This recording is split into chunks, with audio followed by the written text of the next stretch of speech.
தந்தி தொலைக்காட்சி நேயர்களுக்கு வணக்கம். நல்லதை சொல்வோம், நல்லதை செய்வோம், நல்லதே நடக்கும். இன்று 5/9/2024 வியாழக்கிழமை. உத்திரம் நட்சத்திரம் காலை 6:38 வரை, பிறகு அஸ்தம் நட்சத்திரம். இன்றைக்கு நான் உங்களுக்கு சொல்ல இருக்கிற நல்ல கருத்து, இறைவனுடைய திருநாமத்தை நம்ம எப்போவுமே சொல்லணும். ஒரு காரியம் செய்கிற போது சில பேர் பாருங்க, நல்லது நல்லது நல்லதும்பாங்க, அவங்க வாழ்க்கையில் நல்லதே நடக்கும். அதுக்காகத்தான் இந்த தந்தி தொலைக்காட்சியில் ஆரம்ப காலத்திலேருந்து இப்போ 10-15 ஆண்டுகளாக நான் பேசுகிற பொழுதெல்லாம் முதல் வரி நல்லதை சொல்வோம், நல்லதை செய்வோம், நல்லதே நடக்கும்னு. இந்த வரி ஒளிபரப்பாகிற இல்லங்களிலெல்லாம் நல்லது நடக்கும். அது மாதிரி எனக்கு எங்கள் தாத்தா ஒருத்தர் இருந்தார். என்ன சொன்னாலும் சரி, சிவா சிவா சிவா அப்படிம்பார்.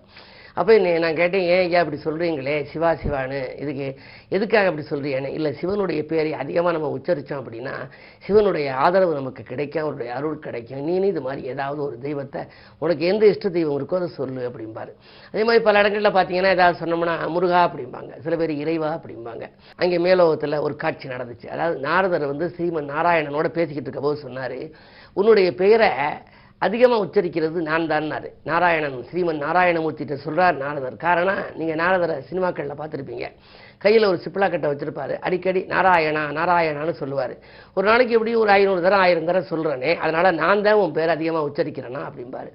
இல்லை, பூலோகத்தில் ஒரு விவசாயி இருக்காரு, அவர் தான் என்னை ரொம்ப டீப்பாக கும்பிடுறாரு அப்படின்னு சொல்லுவார். அப்படியா, அவரை போய் பார்த்துட்டு வா அப்படிம்பாரு. போய் பார்த்தா இங்கே ஒரு விவசாய குடும்பம். அவர் காலையில் எழுந்திரிச்ச உடனே 3 தரம் நாராயணா நாராயணா நாராயணாங்கிறாரு. அப்புறம் அவர் ஏறும் கலப்பையும் கொண்டுக்கிட்டு போயிடுறாரு.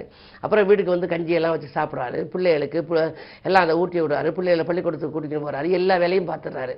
இடையில உச்சரிக்கவே இல்லை. நைட்டு படுக்கிற போது இரவு படுத்து பாய விரிச்சோடனே நாராயணா நாராயணா நாராயணான்ட்டு தூங்கிடுறாரு. அப்போ இதை பார்த்துட்டு நாரதர் சொல்கிறாரு, ஒரு நாளைக்கு 3 முறை, காலையில் ராத்திரி 3 முறை சொல்கிறாரு. அப்படி இருக்கிற போது அவர் தானே அதிகம் சொல்கிறாரு, நான் தானே கூட சொல்கிறேன் அப்படிங்கிறாரு. இல்லை, என்னை அதிகம் நினைக்கிறவர் விவசாயி தான். எப்படி அப்படின்னா, உனக்கு ஒரு சின்ன உதாரணம் சொல்கிறோம்னு நாரதர் கையில் ஒரு சின்ன சட்டி ஒன்று கொடுக்குறார். ஒரு கிளியஞ்சிட்டி மாதிரி ஒரு சின்ன சட்டி. அந்த சட்டியில் ஃபுல்லாக நல்லெண்ணெய் இருக்குது, தழும்புற மாதிரி இருக்குது. அதை கையில் வச்சுக்கிட்டு நீ இந்த மேலோகத்தை ஒரு முறை சுற்றி என்கிட்ட வா அப்படின்னு சொல்கிறாரு. அது தழும்பிடக்கூடாது, கீழே ஊற்றிடக்கூடாது, அந்த அளவே அந்த நல்லெண்ணெய் இருக்கணுங்கிறாரு. நாரதரும் அதை வாங்கிட்டு சுற்றி வந்துடுறாரு. சுற்றி வந்ததுக்கப்புறம் இப்போ எத்தனை நேரம் நீ நாராயணான்னு சொன்னாங்கிறாரு. நான் நாராயணான்னு ஒரு தரம் கூட சொல்லவே இல்லை, ஏன்னா என்னுடைய உள்ளங்கையில் இருந்த அந்த சட்டியே பார்த்துக்கிட்டு இருந்தேன். அதுலேருந்து எண்ணெய் கீழே ஊற்றிருச்சுன்னா நீங்கள் ஊற்றக்கூடாது, அப்படியே கொண்டுகிட்டு வரணும்னு சொல்லியிருக்கீங்க. அப்படி உலகை ஒரு முறை சுற்றி வான்னு சொன்னோன்னே நான் அப்படி மேலோகத்தை சுற்றி வந்தேன், அதனால் உங்களை பற்றி சிந்தனையே எனக்கு வரலைங்கிறாரு. அப்போ தான் அவர் சொல்கிறார், நாராயணமூர்த்தி சொல்கிறாரு, பூலோகத்தில் இவ்வளவு வேலைகளுக்கு இடையில் ஏர் எடுத்து உழுது பயிரிட்டு பிள்ளைகளை பேணி பாதுகாத்து ஒய்ஃபை நல்லா திருப்திப்படுத்தி மனைவிக்கு ஏதாவது செய்ய வேண்டியது செஞ்சு வீட்டு கர்மங்களை எல்லாம் செய்து முடித்தும் 6 முறை என் பெயரை உச்சரிக்கிறவன் பெருசா, நீ ஒரு சாதாரண ஒரு சட்டியை கொண்டுக்கிட்டு ஒரு இடத்த ஒரு ரவுண்ட் போயிட்டு வர்றதுக்கே இந்த பேரை உச்சரிக்காமல் உன்னுடைய நினைப்பெல்லாம் இந்த எண்ணெயில் தானே இருந்துச்சு, என் மேல் இல்லாமல் எண்ணெயில் இருந்ததுன்னு சொல்லுவார். இது எதுக்கு சொல்கிறேன் அப்படின்னா, இறைவனுடைய திருநாமத்தை நம்ம எப்பவும் அடிக்கடி உச்சரிக்க நம்ம வாழ்க்கையில் உள்ள இடர்பாடுகள் மாறும். ஆகையினாலே நீங்களும் உங்கள் இஷ்ட தெய்வத்தினுடைய பெயரை உச்சரித்தால் உங்கள் வாழ்க்கையும் வளமாகும் என்ற கருத்தை தெரிவித்து இந்திய ராசி பலன்களை இப்பொழுது உங்களுக்கு வழங்கப் போகின்றேன். மேசராசி நேயர்களே, உங்களுக்கெல்லாம் ஆரோக்கிய தொல்லை அதிகரிக்கின்ற நாள். இது 6ஆம் இடத்திலே கேது. ஏதாவது கைவலி, கால்வலி, மூட்டு வலி என்றெல்லாம் வரலாம். என்ன இருந்தாலும் நீங்கள் அருகில் இருப்பவர்களை அனுசரித்து செல்ல வேண்டும். ஆதாயம் தரும் தகவல்கள் உங்களுக்கு கிடைக்குமா என்பது சந்தேகம்தான். உத்தியோகத்தில் கூட மேலதிகாரிகளின் வெறுப்புக்கு ஆளாக நேரிடும். எதையும் நீங்கள் திட்டமிட்டு செய்ய இயலாது. ராகு கேதுகளுக்குரிய பிரீதிகளை செய்வதன் மூலம் கொஞ்சம் நன்மைகளை அடைய முடியும். இருந்தாலும் இன்று குருவாரம், குரு 2ஆம் இடத்தில் இருக்கிறார். விரையாதிபதி 2இல் இருப்பதால் விரயங்கள் மேலோங்கி இருக்கும். இந்த நாள் கவனம் தேவைப்படும் நாள். ரிஷபராசி நேயர்களே, லாபாதிபதி குரு உங்கள் ராசியில் இருப்பதனாலே லாபம் சிறப்பாக இருக்கும். புண்ணிய காரியத்திற்கு பொருளுதவி செய்வீர்கள். அது மட்டுமல்ல, புகழ் ஒன்றையே குறிக்கோளாக கொண்டு வாழும் உங்களுக்கு இன்று புகழ் பெறுவதற்கான ஒரு புதிய வாய்ப்புகள் உங்களுக்கு வரப்போகின்றது. பதவியில் உள்ளவர்களின் உதவி உங்களுக்கு கிடைக்கும். பக்கபலமாக இருக்கும் நண்பர்களின் மூலமாக சிக்கல்களிலிருந்தும் நீங்கள் விடுபடுவீர்கள். செய்தொழில் சிறப்பாக இருக்கும். இந்த நாள் நல்ல நாள். மிதுனராசி நேயர்களே, உங்களுக்கெல்லாம் ராசியிலேயே செவ்வாய் இருக்கின்றார். தைரியமும் தன்னம்பிக்கையும் அதிகரிக்கும். கடன் சுமை குறைந்து கவலைகள் தீரும். கல்விக்காக எடுத்த முயற்சி உங்களுக்கு வெற்றி பெறும். முன்னேற்ற பாதையில் இருந்த முட்டுக்கட்டைகள் எல்லாம் அகலும். அதிகார பதவியில் உள்ளவர்களின் ஆதரவோடு ஒரு நல்ல காரியம் இல்லத்தில் நடைபெறும். இந்த நாள் நல்ல நாள். கடகராசி நேயர்களே, உங்களுக்கெல்லாம் அஷ்டமத்து சனியின் ஆதிக்கம் இருக்கிறது. விரயஸ்தானத்தில் செவ்வாய் விரயஸ்தானத்தில் இருந்தாலே இடம்பூமி விற்பனையால் லாபம் கிடைக்கலாம். அது மட்டுமல்ல, செவ்வாய் உங்களுக்கு 5ஆம் இடத்திற்கு அதிபதி. பிள்ளைகளுக்கு வேலை கிடைக்கவில்லையே, வெளிநாடு செல்லவில்லையே என்றெல்லாம் கவலைப்பட்டவர்களுக்கு அது கைகூடும். எடுத்த முயற்சி வெற்றி பெறும். பிள்ளைகளுக்கான சுபகாரியங்கள் நடைபெறுவதில் இருந்த தடைகள் அகலும். இந்த நாள் யோகமான நாள். சிம்மராசி நேயர்களே, ராசிநாதன் ராசியிலேயே இருக்கிறார். தன லாபாதிபதி புதனோடு கூடியிருக்கின்றார். எனவே உங்களுக்கு கரைந்த சேமிப்புகளையா ஈடுகட்டுகின்ற நாள். எவ்வளவு கரைந்திருந்தாலும் இந்த கரைந்த சேமிப்புகளை இன்று ஈடுகட்டுவீர்கள். அதற்குரிய விதத்திலே காரிய வெற்றிக்கும் நண்பர்கள் கை கொடுத்து உதவுவார்கள். மாமன் மைத்தின் வழியில் மனதுக்கினிய சம்பவம் நடைபெறும். தாமதப்பட்ட காரியங்கள் எல்லாம் இன்று தடையில்லாமல் நடைபெறும்.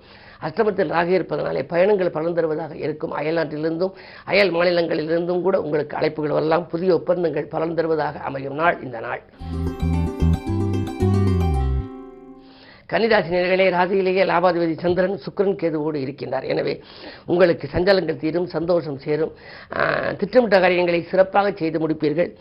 தாய் வழி ஆதரவும் உங்களுக்கு உண்டு. அயல்நாட்டில் உள்ள நல்ல நிறுவனங்களில் பணிபுரிய வேண்டும் என்று நீங்கள் விரும்பி விண்ணப்பித்திருந்தால் அதிலிருந்து இன்று அழைப்புகள் வரலாம். 10 செவ்வாய் இருப்பதால் தொழில் மாற்றங்கள் கூட ஒரு சிலருக்கு ஏற்படலாம். செய்தொழிலை மாற்றலாமா அல்லது இடத்தை மாற்றலாமா என்றெல்லாம் சிந்திப்பீர்கள். அந்த சிந்தனைக்கு விடிவு காலம் பிறக்கின்ற விதத்தில் இன்று நல்ல சம்பவம் நடைபெறப் போகின்றது. நட்பால் நன்மை பெறும் நாள் இந்த நாள். துலாம் ராசி நேயர்களே, அஷ்டமத்தில் குரு அடியெடுத்து வைத்திருக்கின்ற பொழுது இடமாற்ற சிந்தனை மேலோங்கும்.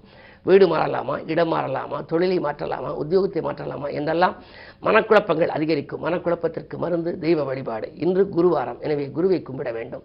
எதையும் நீங்கள் திட்டமிட்டு செய்ய வேண்டாம். எதிர்மறை சிந்தனையை திட்டமிட்டு செய்ய இயலாது.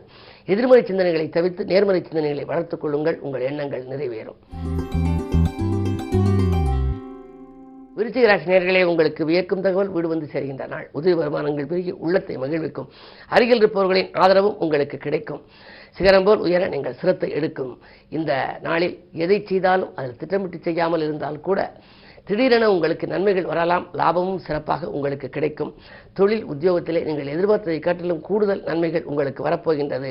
நண்பர்கள் உங்களுக்கு பக்கபலமாக இருப்பார்கள். அது மட்டுமல்ல, புதிய வேலைக்கு முயற்சித்தவர்களுக்கு அந்த வேலை கிடைத்து மகிழ்ச்சியான ஒரு வாழ்க்கையை அமைத்துக் கொள்ளப் போகின்றீர்கள். இந்த நாள் உங்களுக்கு மிக இனிய நாள். மேலும் இனிய நாளாக அமைய குருவை கும்பிடுவது நல்லது. தனுசராசி நேயர்களே, 7 செவ்வாய் 6 குரு. 6 குரு இருந்தால் ஊரில் பகை என்பார்கள். எனவே உடன்பிறப்புகள் உங்களுக்கு எதிரியாகலாம். கடன் சுமை கொஞ்சம் கூடிக்கொண்டே செல்லும். ஒரு கடனை அடைக்க மற்றொரு கடன் வாங்கும் சூழல் கூட உருவாகலாம். என்ன இருந்தாலும் நீங்கள் எதையும் திட்டமிட்டு செய்ய இயலாது. தொழில் தொய்வு ஏற்படலாம். நீங்கள் அருகில் இருக்கும் அனுபவஸ்தர்கள் அல்லது ஆன்மீக பெரியோர்களின் ஆலோசனைகளை கேட்டு நடப்பது நல்லது. அரசியல் கடத்தில் இருப்பவர்களுக்கு திடீரென மாற்றம் தரும் பொறுப்புகள் வரலாம். கவனம் தேவை. மகர ராசி நேயர்களே, குரு பார்வை இருக்கின்றது. கல்யாண கனவுகள் நனவாகும். பம்பரமாக சுழன்று பணிபுரிவீர்கள். பாடுபட்டதற்கேற்ற பலன் கிடைக்கும். பக்கபலமாக இருக்கும் நண்பர்கள் உங்கள் சிக்கல்கள் தீர வழிகாட்டுவார்கள். அரசு வழி தொல்லைகள் ஒரு சில உங்களுக்கு ஏற்பட்டாலும் கூட அதை சமாளித்து விடுவீர்கள். பாடுபட்டதற்கேற்ற பலன் கிடைக்கும். இந்த நாள் நல்ல நாள். கும்பராசி நேயர்களே, உங்களுக்கு சந்திராஷ்டமம். எதை செய்தாலும் யோசித்து செய்ய வேண்டும். வாக்குவாதங்களை தவிர்த்து வளம் காண வேண்டிய நாள். அதே நேரம் உடல் ஆரோக்கியத்தில் தொல்லை உண்டு. உற்சாகமாக நீங்கள் செயல்பட இயலாது. எதை எந்த நேரம் செய்ய நினைத்தாலும் அது உடனுக்குடன் அந்த திசை மாறி செல்லலாம். அதே நேரத்திலே ஜென்மச்சனியாகவும் இருப்பதனாலே கழுத்து வலி, கால் வலி, மூட்டு வலி என்று ஏதாவது ஒரு துயரங்கள் வரலாம். வைத்திய செலவுகள், மருத்துவ செலவுகள் தவிர்க்க முடியாததாக இருக்கும். பயணங்களை கூட மாற்றி அமைத்துக் கொள்வீர்கள். நீங்கள் பிறரிடம் உங்கள் முன்னேற்றத்தை பற்றி தெரிவிக்க வேண்டாம். உத்தியோகத்தில் மேலதிகாரிகளின் கெடுபிடி அதிகரிக்கும். இந்த நாள் யோசித்து செயல்பட வேண்டிய நாள்.